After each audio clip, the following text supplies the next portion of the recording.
vidéo conclusion de l'ensemble des vidéos que j'ai faites à propos du film Justice League.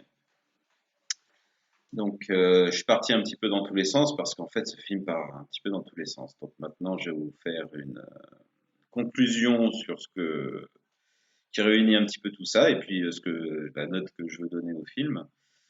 Donc, ma conclusion, c'est que ça n'est pas une proposition artistique. C'est quand même dommage. Encore une fois, pour moi, j'ai une vision d'artiste. Donc, pour moi, un artiste propose toujours une vision, propose quelque chose.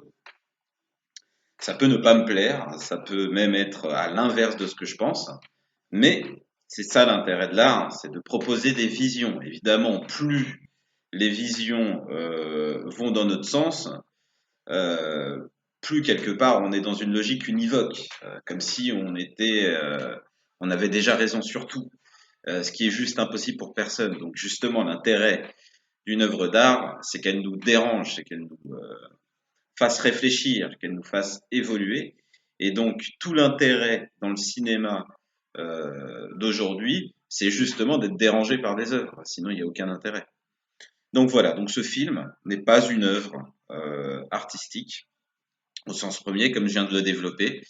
Il n'y a pas de vision, il n'y a aucune vision. En fait, la seule vision qu'on a, c'est la vision d'un studio. Alors après, c'est très compliqué de savoir ce qu'on entend par vision de studio. Une chose est sûre, ce n'est pas la vision Snyder. Regardez son cinéma dans l'ensemble.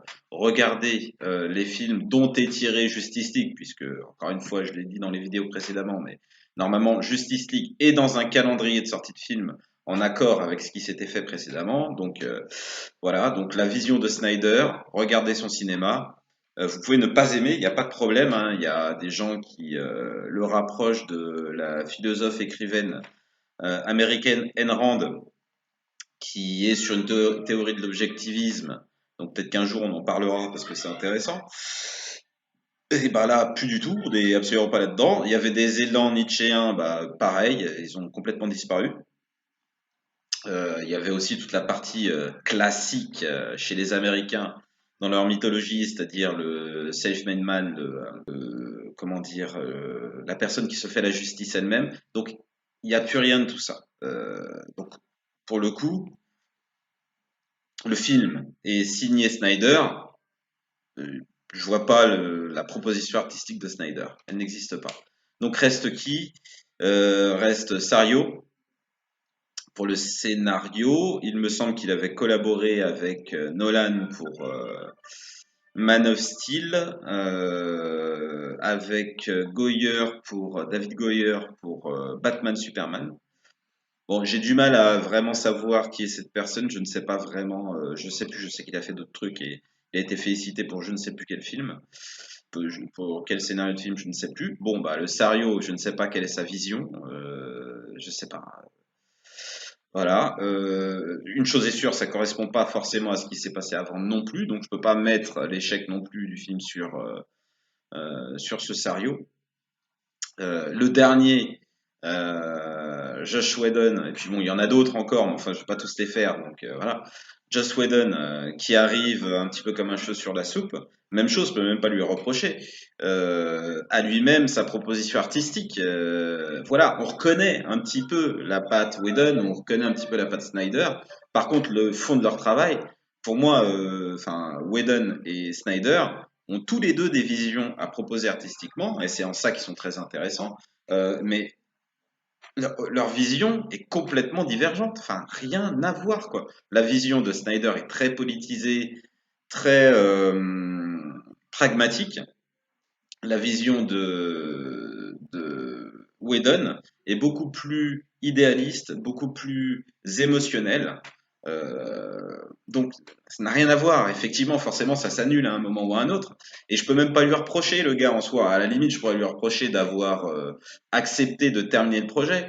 Mais c'est complètement foireux, puisque de toute façon, n'importe quel génie du cinéma se retrouver dans cette situation est incapable de produire quelque chose de réellement intéressant, quoi. Ou alors, faut vraiment qu'ils prennent les choses de front en partant du principe que le studio veut qu'on rabiboche le public avec un univers, qu'on vende beaucoup de produits dérivés et qu'on en arrête avec les polémiques. Voilà. Et donc, dans ce cas-là, la meilleure méthode pour moi, bah, c'est tout envoyer péter, faire un film qui est complètement, qui prend au premier degré ce que le studio souhaite, que tu pousses aux extrêmes, voilà. Ah bon, vous voulez que les enfants de 5 ans puissent tout comprendre? Eh ben, on va prendre un scénario dont on est sûr qu'un enfant de 5 ans peut comprendre. Vous voulez que ça pète de couleurs, que ce soit acidulé? Eh ben, on explose des couleurs. Et là, pour le coup, ça me rappelle un peu Schumacher avec les Batman qu'il a fait ensuite, qui lui ont été beaucoup reprochés. Mais enfin, bon, quelque part, voilà, c'est un petit peu ça le but, hein, voilà. Donc, à la limite, on exagère tout ça, on ne crée plus de dynamique intéressante par rapport à des thématiques, on ne prend aucun risque. Voilà, donc c'est un petit peu ce que ce film fait. Juste la différence, c'est qu'il ne le fait pas avec la fibre artistique des artistes qui sont utilisés dans ce film, quoi. Donc, pour moi, on assiste un petit peu comme Suicide Squad et d'autres films dont on a parlé avant. Oui, j'aime pas ce pli, je trouve que j'aime pas, désolé. On se retrouve donc avec un produit. Ce n'est plus du tout une proposition artistique. Il y a une partie du produit qui est toujours présente pour vendre justement d'autres produits, parce que le film a coûté bonbon, hein, il a coûté énormément, et en plus, il est sur un calendrier de production d'autres films. Donc forcément, évidemment, pour le Warner, on peut comprendre en termes économiques qu'il faille renflouer au maximum le plus vite possible la caisse. Mais bon, là, on est au-delà de considérations purement artistiques, même si, bon, pour ceux qui me connaissent déjà, vous savez déjà que pour moi, la partie économique a quand même un rapport avec la partie artistique, hein. Bon, juste après, il y a des échelles. Bon. Donc là, on n'est pas hors sol, hein. Un artiste n'est pas hors sol. Bon, donc ce film-là n'est que ça, ce n'est qu'une production de ça, et en gros, voilà, le signal pour moi que donne ce film, c'est on prend pas de risque, quoi. Il y a on amorce des questionnements, on ne les clôture jamais. Euh, donc je disais, il n'y a pas de vision, il y a une non-vision, c'est-à-dire qu'à chaque fois qu'on pourrait avoir un élément sur lequel penser, sur lequel s'appuyer, cet élément glisse sous nos doigts pour en arriver à une gigantesque bande-annonce, à une gigantesque publicité, vidée de tout sens. Euh, Et c'est pas nul, c'est ça le truc qui est fou, quoi. C'est que c'est pas nul, c'est pas nul du tout, quoi. C'est ça le pire, quoi. Enfin, c'est même pas ça le pire. Le pire, c'est qu'il n'y ait pas de vision artistique, mais c'est pas nul. Mais donc, le message, c'est on préfère quelque chose qui n'est pas nul, mais qui ne propose pas de vision, à quelque chose qui pourrait être médiocre, mais avec une vision. Et les gars, c'est pas de la bouffe, quoi. Enfin, voilà, non, c'est ridicule pour moi. C'est ridicule, ce n'est pas une œuvre d'art. Dans ce cas-là, on n'engage pas des artistes parce que, attention, quand je dis artiste, euh, la technique n'est pas suffisante pour faire un artiste, c'est ça que je veux dire. On peut avoir une technique de dingue, bien meilleure qu'un tas d'artistes, et ne pas avoir l'âme d'un artiste, ne pas souhaiter faire des propositions. Dans le cinéma, il y a énormément de gens comme ça. Euh, je dirais plus pour la partie technique, bon, je vais pas faire, voilà. Mais bon, il y a plein de directeurs photo, il y a plein de, je sais pas, de monteurs, techniciens de dingue, quoi. Enfin, nombre d'heures à devenir les meilleurs dans leur domaine, il n'y a pas de problème. Mais un artiste, c'est aussi quelqu'un qui a une vision, quoi. Et donc là, on n'a que de la technique. Et j'allais dire techniquement, c'est mal fait. C'est pas si mal fait que ça. Encore une fois, finalement, l'histoire se tient. Je sais même pas comment ils ont réussi à faire pour que l'histoire se tienne, quoi. Mais elle se tient. On a, ouais, effectivement un film, mais encore une fois, il est même pas poussé aux extrêmes pour au moins ramener euh, le studio et le public dos à dos, quoi. Personne sortant de ce film va vraiment se poser les bonnes questions, en fait. Personne. Un exemple con, un autre des exemples qui est con, je vais le prendre parce que je trouve qu'il est parlant, le costume de Superman. Donc le costume de Superman qui a été créé dans l'univers posé par Zack Snyder, une certaine chromie, une certaine luminosité. D'accord? Donc, évidemment, quand ce costume a été créé, on lui a d'abord proposé des designs sur papier, hein, voilà, ou sur info. Il a choisi dans ses designs, avec sa vision artistique à lui, pour savoir à peu près où est-ce qu'il va aller. Une fois qu'il a sélectionné un visuel ou deux ou trois, les costumiers se sont mis à le fabriquer. Ils en ont fabriqué plusieurs. Il a revérifié, rechecké ses costumes pour voir si ça s'intégrait bien dans sa vision, puisque dans une œuvre d'art, chaque élément qui est montré a une signification, normalement, hein, a une signification narrative. Et oui, c'est pas parce que c'est visuel, c'est pas juste pour faire beau. D'accord? C'est une utilisation narrative. Un élément qui est visuel juste parce qu'il est visuel, c'est pas intéressant en soi quand on raconte une histoire et quand on a une thématique à proposer. Donc, c'est chaque élément est important à penser. Donc, le costume, tel qu'il a été proposé par Zack Snyder, est dans cette logique-là. Donc, finalement, il a choisi un costume et une mise en scène permettant d'amener des idées liées au costume, de corréler l'ensemble de son univers pour que ça aille ensemble. Le premier plan de la Justice League, le plan smartphone, où on voit donc le même costume, on va dire avec des couleurs moins passées, puisque plein de gens ont critiqué Snyder par le passé du fait que justement il met des filtres qui limitent la tonalité des couleurs, par exemple, ou qui les grisent un peu. Donc là, on l'a plus du tout. Donc on a vraiment les couleurs pétantes. Et pourquoi pas? Pourquoi pas sur le fond? Pourquoi pas? Sauf que on voit bien que le costume n'a pas été fait pour ça. On le voit bien. On peut même pas critiquer Whedon, parce que je suppose que c'est Whedon qui a fait ce plan-là. Peut-être que je me trompe, hein, mais je suis à peu près persuadé que c'est lui.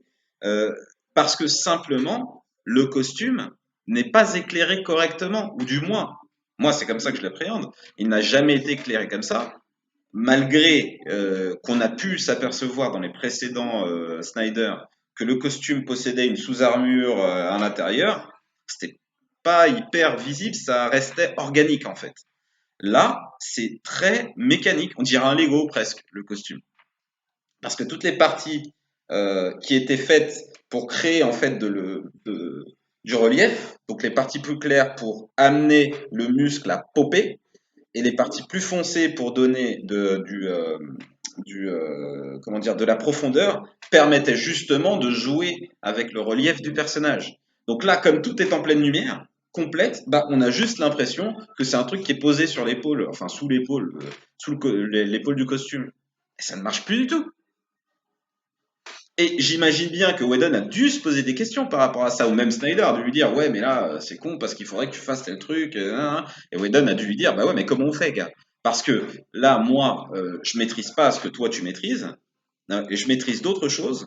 Donc on n'a pas 50 000 possibilités. Soit je change carrément le costume, donc ça veut dire que ça va nous coûter encore de l'argent, qu'il va falloir faire des choix, du temps et tout le reste. Et à terme, on va me dire, ah mais c'est pas du tout le même costume que de Superman que celui qu'on attendait. Donc de toute façon, les gens vont pas être contents. Soit je garde ta version du costume, j'essaye de m'approcher de ta luminosité, mais je ne serai jamais toi. Donc de toute façon, ça ressortira autrement. Donc voilà. Donc ce film est blindé à l'image de ce dont je parle pour le costume, est blindé d'impossibilités. On peut pas dépasser à un moment ces impossibilités, quel que soit le talent qu'on a au départ, quoi. Voilà. Et le film est rempli d'éléments de ce type, quoi. C'est que ça, en général. Voilà. Donc, mes amis, je ne sais pas pour vous, c'est vous qui voyez. Moi, j'adore le cinéma. J'aime aller au cinéma. Euh, J'aime être pris par une histoire. J'aime être pris par une vision artistique, y compris celle me déplaît. Je rappelle que quand même la trilogie pour rester dans le super-héros, parce que bon, la première trilogie, enfin la trilogie de Batman de Nolan, au départ, je n'ai pas aimé. Je suis sorti du film, du Batman Begins, en me disant qu'est-ce que c'est que ce truc-là? Voilà. Il m'a fallu 2, 3 ans pour vraiment appréhender la vision de Nolan, qui n'est pas ma vision du personnage, mais c'est pas grave parce que sa vision est cohérente. Il apporte quelque chose de très très intéressant, de très pensé. Même si pour ça, il a fallu que ça rue un petit peu dans mes brancards. Voilà. Donc, quelle note je peux apporter à ce produit, puisque ce n'est rien d'autre qu'un produit? Si je me base sur un produit, eh ben pareil, c'est pas un bon produit. Pourquoi ce n'est pas un bon produit? Parce que simplement, je ne sais pas ce qu'on recherche de ce produit. Et si l'idée de ce produit est de vendre des produits dérivés, moi je n'achète pas de produits dérivés. Donc déjà, je suis de la baise. Donc ça ne m'intéresse pas. Euh, les jeunes qui me sont proches, enfin que je peux connaître et qui me sont proches, bah, j'ai pas envie de leur offrir ça non plus, parce que pour moi, je trouve ça débilitant. Donc de toute façon, je suis clairement pas la cible et je ne vendrai pas ces projets-là. Enfin, c'est les produits, ces produits dérivés là. Ensuite, quant à ce qui est de au moins un produit boom boom blockbuster et on en a plein les yeux, même chose, non. Je veux dire, voilà, comment il s'appelle, l'allemand spécialiste de films. Oui, Roland Emmerich. Roland Emmerich a fait Indépendance des deux, évidemment un film d'une nullité incroyable. Eh ben, comment dire, il en met plus plein la vue que ce film. C'est quand même épatant, quoi. Le film est nul, quoi. Mais voilà, donc si on reste sur un produit blockbuster pétard ça ne marche pas non plus. Ça ne marche pas. Donc voilà, donc et je le redis, le film ne m'a pas été désagréable. C'est pas, voilà. En fait, juste, c'est intellectuellement qu'il m'est complètement désagréable, puisqu'en fait, on m'a donné un produit, enfin, plutôt, on m'a vendu un produit qui est réellement un produit, d'accord? Sauf qu'on m'a pas donné le mode d'emploi, on m'a pas donné le but de ce produit, on m'a pas donné ce que ce produit permettra plus tard. Euh, voilà, même plus, on a insulté tous les artistes qui ont bossé sur cet univers, quoi. Enfin, je sais pas, quoi. On les a insultés. Il y a même des vannes dans le film où on a l'impression que c'est des vannes qui sont adressées à Snyder, d'autres à Whedon, d'autres au studio, quoi. Après, c'est super intéressant de ce point de vue-là.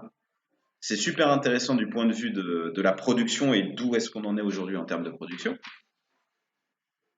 Mais ouais, je le redis, en termes artistiques, non, ça ne marche pas. Ce n'est juste qu'un produit. Donc, oui, je ne suis pas dégoûté, mais je ne suis pas dégoûté parce que finalement, c'est bien ficelé euh, par ceux qui ont voulu que ce soit bien ficelé.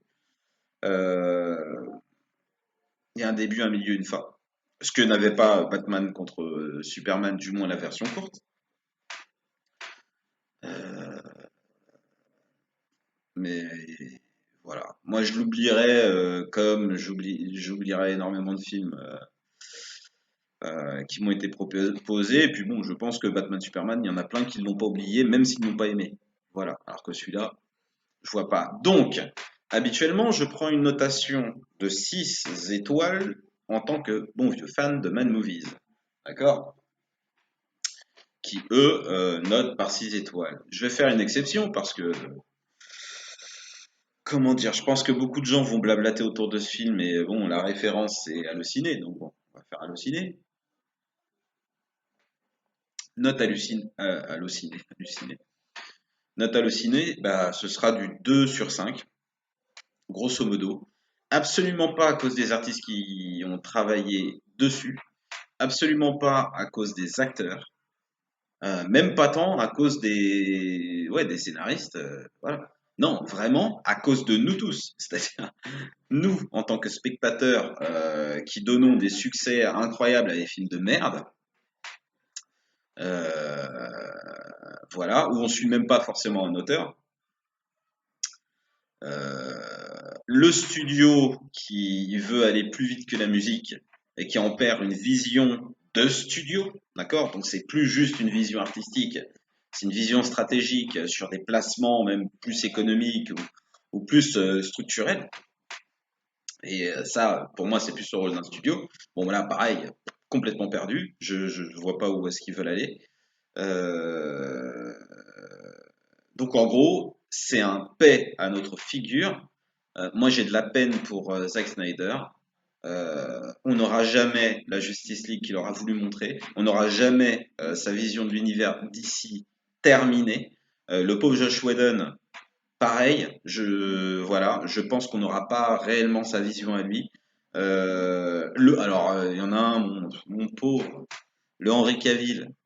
Alors lui, il doit se couper les veines tous les 2 jours. On lui a vendu au moins presque 3 personnages différents en termes de rôle. Batman, c'est pas loin. Euh, j'ai de la peine pour eux, quoi. J'ai de la peine pour eux. Et j'ai de la peine pour nous. On a aussi ce qu'on mérite, quoi. À un moment, on a ce qu'on mérite, les gars. Voilà, donc je lui donne 2 sur 5. Faites-vous votre propre avis. Pour moi, ils sont déjà dans une logique, fallait faire le film, on a fait le film. Ils vont faire un reboot rapidement, sachant que c'est déjà plus ou moins un reboot, puisque les psychologies des personnages changent. Enfin, de ceux qu'on connaît depuis un certain temps, bah, changent, n'est plus la même sans aucune raison. Donc déjà, il y a une part de reboot déjà de base. Et voilà, donc le reboot, je suppose, ça va être avec Flashpoint, même si j'ai cru comprendre que le prochain c'est Aquaman et c'est dans un an. Donc alors Flashpoint, je sais pas c'est dans combien de temps. Ouais, je sais pas ce qu'ils vont vouloir nous proposer les mecs. Donc voilà ma conclusion pour le film. Voilà messieurs, dames, on va se faire un petit Skype dans pas longtemps et on va voir ce que ça donne. Allez, à plus.